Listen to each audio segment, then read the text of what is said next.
안녕하신지요. 저는 30대 중반의 여자이고 오늘 저는 바로 지난주까지도 겪고 있었던 아수라장의 경험들을 들려드리려고 해요. 저는 결혼을 앞둔 예비 신부입니다. 예비 신랑은 저보다 한 살이 많고요. 저희는 각자 전혀 다른 업종에서 일을 하며 공통점이라고 말할 것이 딱히 없는 커플이었지만 저희의 어머님들을 놓고 보면 통하는 것이 하나 있었습니다. 저희가 만나 결혼을 결심하게 된 것에도 바로 이 통하는 점 하나의 역할이 결정적이었어요. 바로 어머님들의 직업이었습니다. 저희 아버지는 조그마한 액세서리 부자재 사업을 하고 계신 분이시고 어머니는 포장마차에서 길거리 장사를 하고 계십니다. 두 분이서 돈 모아 같은 장사하면서 일을 키우실 법도 한데 아버지는 아버지대로 젊은 시절 다니시던 직장에서 오래도록 일을 하다가 노후 직업겸으로 작은 사업을 뒤늦게야 시작하게 된 것이었고요.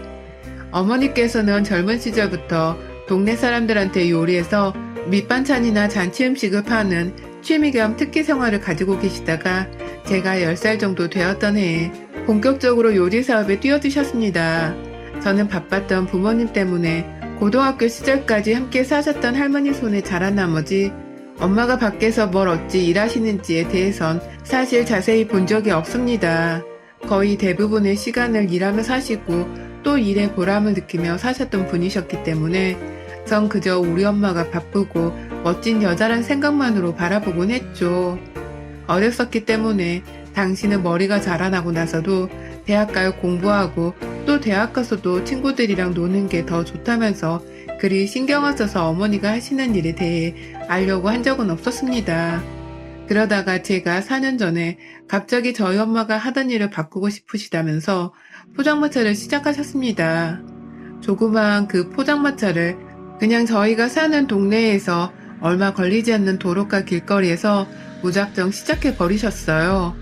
매점도 아니고 매장도 아니고 그냥 길거리에 출근해서는 점포 열고 퇴근하며 점포 닫고를 반복하며 일을 하기 시작하시는 모습이 제가 태어나서 엄마 일하시는 걸 마주해보는 첫 모습이었죠. 그간 내 관심사가 더 많다는 이유로 엄마에 대한 관심은 등한시했는데 한두 번 퇴근길에 괜히 엄마 가게에 들려서 같이 일을 도와드리고 집에 가야겠다면서 아빠한테 연락드려 주소를 받고 찾아가 보니 식당도 아닌 포장마차가 있어서 많이 울컥했던 기억이 납니다.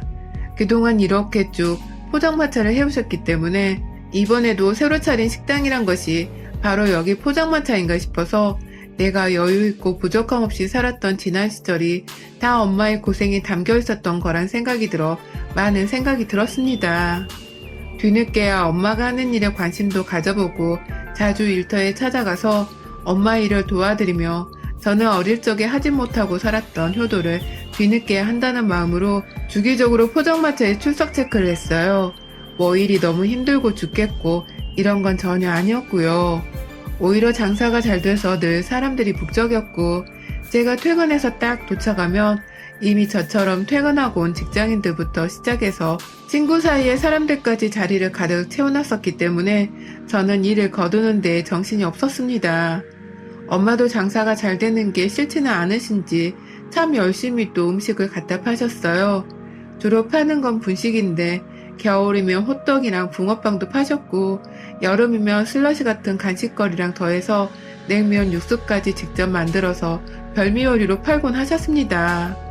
작은 가게였고 엄마 혼자 일을 해도 충분한 규모였지만 장사가 잘 되는 나머지 저도 늘 정신없이 일을 했던 기억밖에 없네요. 엄마 곁에서 일을 하다 보니 자연스럽게 주변에 있는 음식 장사를 하던 사장님들과도 자주 엮였습니다. 그 중에는 사이가 좋은 분들도 계셨지만 저희 엄마의 포장마차가 장사가 잘 된다며 질투하고 시세 많은 분들도 분명 계셨어요. 불법 노점이라고 신고를 하신 분도 계셨고요. 그럼에도 저희의 부주의였기 때문에 엄마가 주변 상권분들과 바로 옆 포장마차 사장님한테까지 사과의 말씀을 드리고는 구청 마크를 붙인 채 세금 내고 합법적인 포장마차로 뒤늦게야 등록을 한 적도 있었습니다. 희한하게 바로 옆에 다른 포장마차가 2개나 더 있었는데 저희 엄마가 하는 포장마차만이 신고가 들어갔음에도 불구하고 저희 엄마는 원래 장사가 잘 되면 이보다 더한 일도 겪게 된다며 마치 한두 번 겪어본 것이 아니라는 듯 대수롭지 않게 넘어가셨어요. 여름에 파는 냉면을 팔지 말라면서 엄마의 포장마차에서 얼마 떨어지지 않은 냉면집에선 자신들의 육수를 직접 구매해서 팔고 있는 것이니 자기네 식당 안에서 먹는 게 더 맛도 좋고 진짜 백이라며 이상한 소문을 내버린 바람에 저희 엄마가 쩔쩔 매면서 또 직접 만든 육수를 사진과 영상까지 찍어서 사람들한테 보여주고 다닌 적도 있습니다. 그 당시 자기네 음식도 재료를 구매해서 저희 엄마 포장마차에서 팔아도 된다고 연락이 오는 사장님들도 계셨고, 혹시 자기네 것을 베껴서 파는 건 아니냐고 연락을 해오는 분들도 계셨기 때문에 저희 엄마는 뭐라도 변명 한마디는 꼭 하셔야 하셨죠. 제 애비신랑은 바로 그 자기네 것도 뭘 팔고 있는 게 아니냐면서 무턱대고 장사하는 포장마차에 다른 두 사장님들을 모시고 와서는 시비를 걸던 분식집의 사장님 아들이었습니다. 저는 출근을 했을 때라 보지를 못했는데 엄마의 말을 빌리자면 처음 포장마차 안으로 들어오면서부터 사람을 한껏 깔보는 채로 팔짱을 끼고 와서는 엄마가 만드시던 떡볶이를 쳐다보며 색깔이 비슷하고 재료가 비슷하고 급기야 냄새도 비슷하다면서 막 옆에 있던 다른 분들한테 궁시렁거렸대요. 그러다 급기야 이거 우리 집 떡볶이랑 너무 비슷한 거 아니에요? 라면서 말만 안 했을 뿐 사람을 레시피 도용한 범죄자 취급을 하는 바람에 엄마가 무척 기분이 나쁘셨다더군요. 백길만큼 장사가 잘 되는 집이면 내가 한번 먹으러나 가볼 텐데 그 집은 뭐 파리 한 마리 정도 날라다니죠? 라면서 내가 니네 집 떡볶이를 베낄 이유가 뭐냐며 양껏 약을 올렸더니 그 말을 듣고는 입을 꾹 다물고 혼자 삐져서 나가셨다더군요. 그런데 그 아줌마가 제가 퇴근하고 엄마 일을 도와주던 중 다시 찾아왔습니다. 이번에는 아들이랑요. 자기 아들이 자기 떡볶이를 평생 먹어서 잘 알고 있다면서 대뜸 자기 아들을 끌고 와선 저희 엄마한테 떡볶이를 좀 달라고 하길래 엄마가 어이없어 하시며 종이컵 하나에다가 떡볶이를 가득 담아선 많이 먹어요. 필요하면 더 줄게. 라고 했고 그 집의 아들은 엄마의 떡볶이를 먹곤 부정을 할 수 없었는지 어휴 사장님 떡볶이가 참 맛있네요. 라며 껄껄거리며 그 앞에서 떡볶이를 개눈 감추듯 다 먹어치우고는 자기 엄마를 데리고 가게를 나섰어요. 그 전에 테이블을 닦고 있던 저를 한번 쳐다보면서 미안하다는 듯 고개를 숙였고요. 아들 하나는 그래도 정상이라 다행이다. 라는 말로 엄마와 서로를 위안 삼았는데 그 후 저희 애비신랑이 참 자주 저희 가게를 찾았습니다. 엄마 떡볶이는 제 스타일이 아니어서요. 라는 농담 반 진담 반으로 저희 모녀를 기분 좋게 해가며 찾아와선 식사도 자주 했고 엄마가 가게를 잠깐 비운 사이 일을 맡고 있는 제게는 특히 엄마가 계실 적보다도 더 다정하게 말을 걸며 저와 수다를 떨어갔죠. 한 번은 떡볶이 가게 사장님, 그러니까 예비시모가 어디서 자기 아들이 저희 포장마차에서 떡볶이를 맛있게 먹고 있다는 소리를 들었는지 후다닥 달려와서는 너 이놈의 새끼! 라며 왜 멀쩡한 자기 분식을 놔두고 여기까지 와서 돈지랄을 하냐고 화도 냈었는데 그러면 애비신랑은 어쩔 수 없다는 듯 죄송하단 말로 저희 모녀에게 인사를 하고는 후다닥 자기 엄마를 데리고 나갔죠. 자주 만나고 또 자주 만날 때마다 저희 모녀를 치켜 사주는 것도 같은 애비신랑이 점점 좋아지는 건 어찌 보면 당연한 일이었던 것 같습니다. 저에게 관심을 표하는 행동도 많이 했던 남친의 마음을 저도 느낄 수 있었고 그러다 보니 저희가 비록 어머니들 사이는 그리 좋아 보이지 않았음에도 교제를 시작했고요. 각자 엄마의 일을 도와주다가도 문자 한 통에 몰래 밖에서 만나 동네를 산책하는 데이트를 해보기도 했고 엄한 다른 식당에서 밥을 먹거나 커피를 마시면서 데이트를 하기도 했습니다. 그러다가 동네 주민한테 둘이서 손잡고 있는 게 걸리게 되어서는 어머님들의 귀까지 들어가게 되며 저희 사이가 모조리 다 뽀록이 나버렸고요. 천만다행히게도 저희 엄마는 저희 사이를 많이 지지해 주셨어요. 평소 아들내미 하나만큼은 잘 키워놨다고 욕을 하던 떡볶이집 사장님의 유일한 장점이었기 때문에 엄마가 예비신랑에 대해서 좋게 생각을 하고 계셨는데 사귄다고 하니 잘 어울리는 것도 같다며 여러 번 데려와 저희 집에서 밥을 먹이기도 하고 저희 가족들과 함께 시간을 보낼 일들을 많이 만들어주시곤 했습니다. 그 얘기를 듣고서 애비 시모도 늘 뒤처져서 안 된다는 경쟁심이라도 발동을 하신 건지 의외로 저를 불러서 자기도 밥을 먹여주고 싶다며 집으로 초대해주기도 하셨고, 저희 포장마차에서 일하고 있는 걸 뻔히 아시면서도 본인 가게로 불러서는 신메뉴라면서 간식거리를 내다줘서 제가 남친이랑 같이 먹어본 적도 있었어요. 뭐 그러면서 은근슬쩍 너네 엄마는 요즘 장사 잘하고 계시니? 그 떡볶이 분명히 우리 집 거랑 비슷한 건데 말이야. 라면서 지난번에 저희 엄마 앞에서 실수를 했던 것에 대해서 사과를 하기는커녕 오히려 제 앞에서 돌려가기를 시전하기도 하셨고요. 그러면 옆에서 남친이 기다렸다는 듯이 그만하라고 했다 라며 애비시모의 입을 딱 틀어막아줘서 제가 뭐 딱히 저 복수를 다짐한다거나 한 소리를 퍼부어줄 필요성은 느끼지 못했습니다. 전 솔직히 저를 자꾸 불러주고 밥을 먹이고 정성을 들이는 게 다 저희 엄마와 남친이 친하게 지내는 것에 대해 질투를 하는 바람에 본인도 저랑 친하게 지내면서 자기 아들을 더 품에두고 싶어하는 걸 알았어요. 그게 다 제 눈에 보였죠. 그래서 속으로 참 아량도 부족하고 나이만 먹었는지 하는 짓이 유치하다면서 저희 엄마가 저런 사돈을 두며 마음고생을 할 것이라며 걱정도 많이 했습니다. 그럼에도 한편으로는 뭐가 되었든 저와 남친의 사이를 방해하지 않는 것만으로도 감사해야 하는 일이 아니겠나 싶어서 문제를 일으키지 않으려고 노력 많이 했어요. 저희 엄마를 향한 돌려깎기를 제외하고는 늘 비위를 잘 맞춰드리려고 알랑방구를 잘 뀌었죠. 반면 저희 엄마는 아직도 자기 레시피를 도용했다고 의심부터 하고서는 건방지게 찾아왔던 애비 시모에 대해서 깔끄러미 남아 계시는 상태였어요. 애비 시모가 전혀 저희 엄마 앞에서 사과하는 태도도 보이지 않았고, 여전히 일부 본인과 친한 사장님들 사이에서는 저희 엄마를 향한 의심의 끈을 놓지 않고 뒷담화를 하고 다니느라 증도에 또 대판 싸울 뻔한 일도 있었습니다.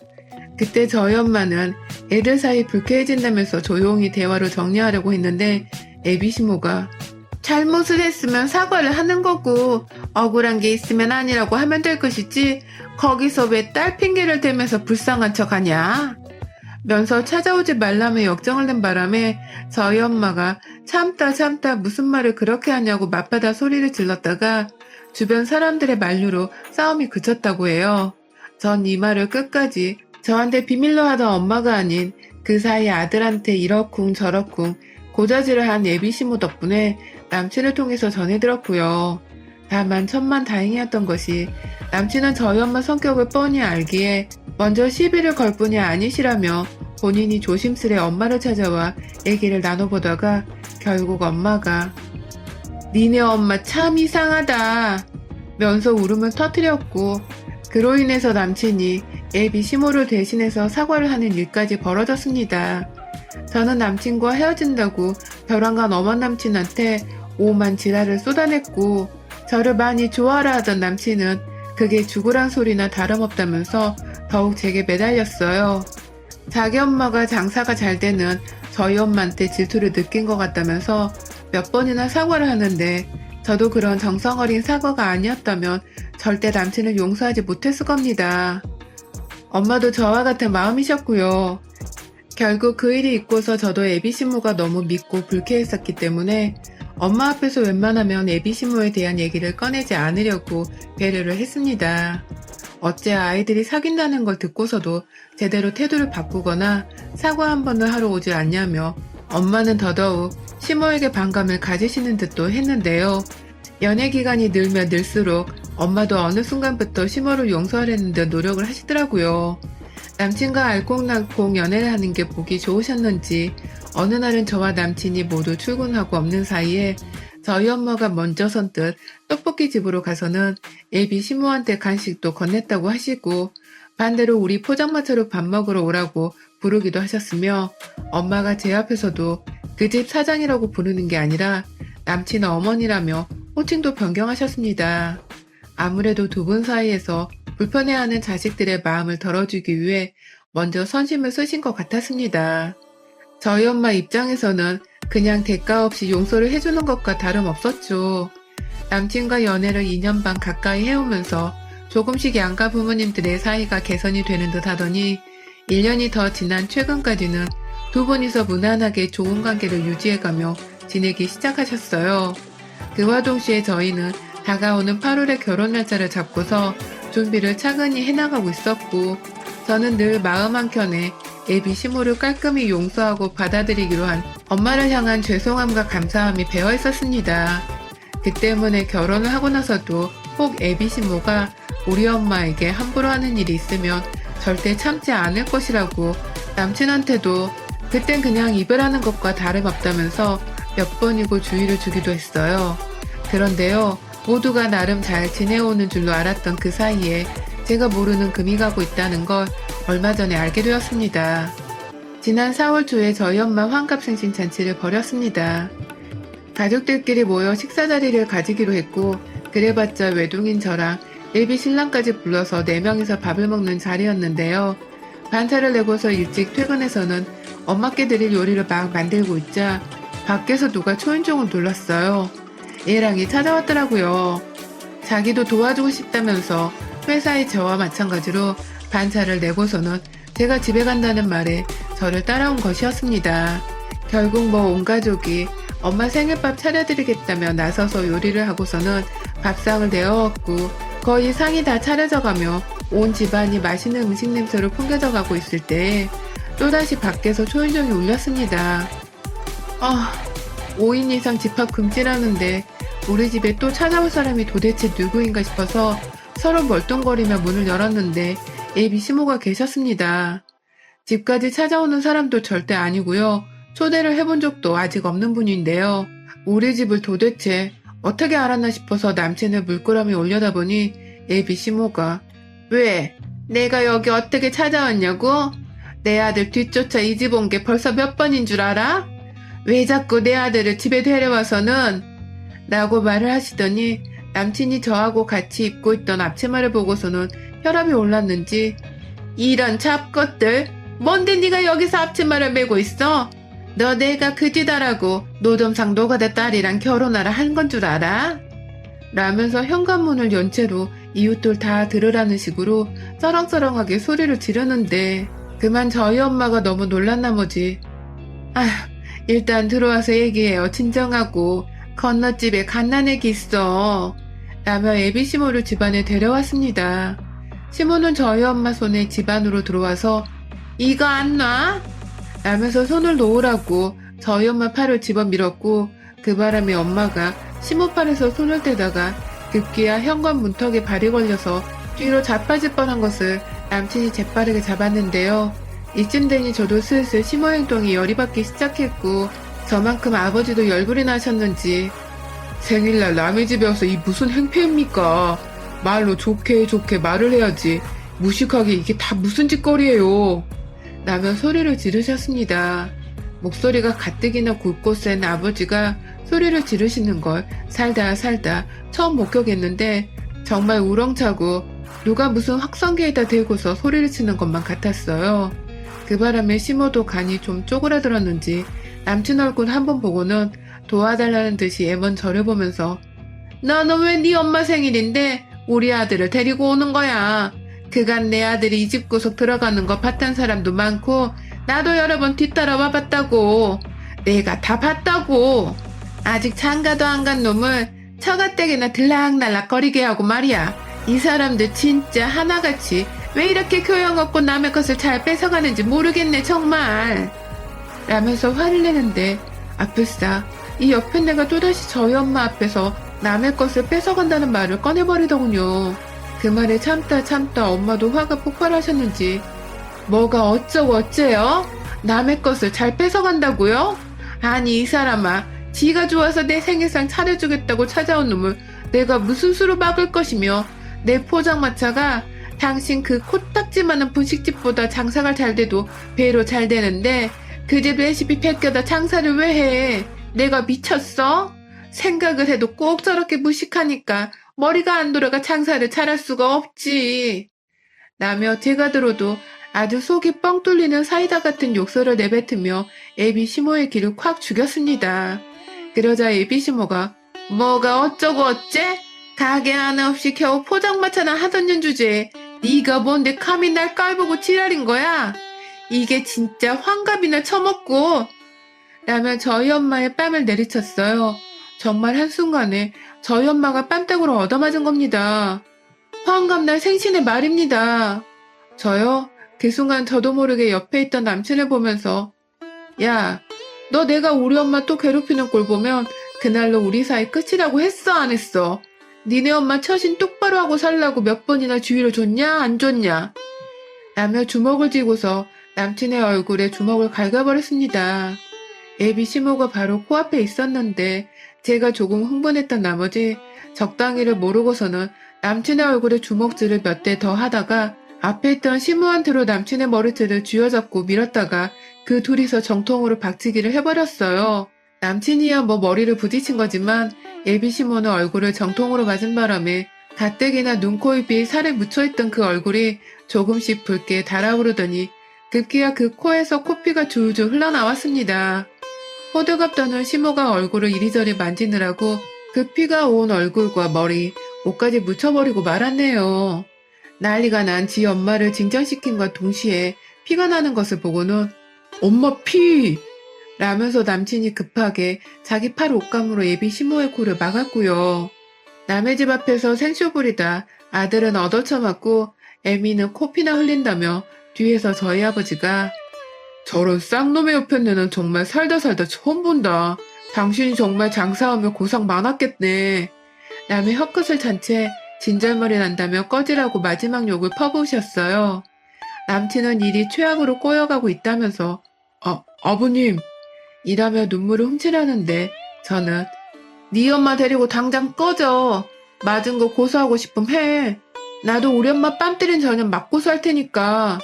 라며 그간 알랑방구 끼던 거 다 내려놓고선 년년거리면서 맞고서도 충분히 가능하다며 윽박을 지르니 남친은 어느새 애비시모의 입을 틀어먹은 채 집을 황급히 나갔습니다.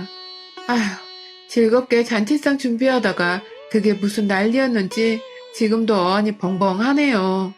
천만다행히도 엄마는 저희 편네가 원래 딱 저렇게 반 정신머리가 없는 년이었다며 그래도 자식 보고서 봐주려고 했는데 이제는 너도 남친이랑 인연이 끝난 것 같으니 내 방식대로 처리하겠다면서 으름장을 놓은 채 밥이나 먹자며 저희 가족을 불러다 앉혔고요. 저는 엄마가 무슨 소리를 하시는 것인가 싶었는데 엄마의 방식은 곧 수면 위로 드러났습니다.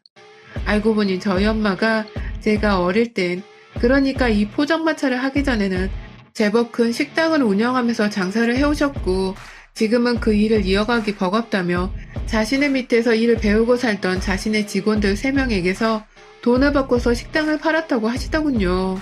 그로 인해 돈도 많이 벌어놓으셨고 마지막 식당을 파는 순간까지도 돈을 많이 버셨는데 그 돈으로 엄마가 하다 예비신부가 운영하고 있던 그 코딱지만한 식당이 들어선 3층짜리 조그만 건물을 완전히 사버리셨습니다. 그 건물의 주인이 되어버린 것이었죠. 그 사실을 모르던 애비 시모에게 엄마는 일방적으로 가게 계약 만료와 동시에 임대료 월 1,000만 원이라는 터무니없는 가격의 인상을 통보했고 그 바람에 애비 시모가 또 지랄병이 돋아서는 건물주가 누구냐면서 얼굴이나 보자고 전화를 했다가 그 번호가 바로 저희 엄마 번호란 것을 맞은편에서 겨우 포장마차 하나 운영하는 저희 엄마란 것을 알아차리고는 아무 틱소리도 못한 채 가게를 접고 건물을 떠나갔습니다. 완전히 가게 장사를 접고는 동네를 떠나버린 것이었죠. 그 덕분에 저희 엄마 갑자기 건물주가 되었는데도 주변에 장사하고 싶은 사람한테 착한 임대료로 주변 시세보다 더 저렴하게 깎아줘서는 자리를 내어줬고요. 금세 임대료에 관한 착한 건물주라고 소문이 나서는 건물 3층 안이 새로이 장사를 하는 가게들로 꽉 차버리는 신기한 현상이 일어났어요. 덕분에 저희 엄마는 건물주가 된과 동시에 나른 임대료도 짭짤하게 벌어들이면서 건너편 포장마차에서는 여전히 장사를 하시며 여기저기서 돈을 벌어오고 계시고 저희 엄마가 건물을 샀다고 하니 그리고 그런 저희 엄마를 늘 뒷담하고 다니던 떡볶이 사장이 쫓겨났다는 것을 들은 이웃 장사하는 사람들은 온전히 저희 엄마한테 대단한 여자라고 치켜 세워줬고 예비시모랑 저희 엄마 욕을 같이 하던 사장들도 이제는 저희 엄마께 잘 보이겠다면서 태도를 싹 변해서는 나타나네요. 완전한 승리를 쥐어잡은 우리 엄마. 좋아하던 사람과의 결혼이 깨진 것은 두고두고 가슴이 아프지만 솔직히 애비 시모만 떠올리면 있던 정도 떨어질 판이었기에 어쩌면 다행이란 생각도 듭니다. 전 그냥 지금껏 살아온 대로 우리 멋지고 잘난 엄마의 옆에서 엄마 자존심만 평생 지켜 세워 드릴래요. 여러분의 생각은 댓글로 남겨주세요. 오늘도 시청해주셔서 정말 감사합니다.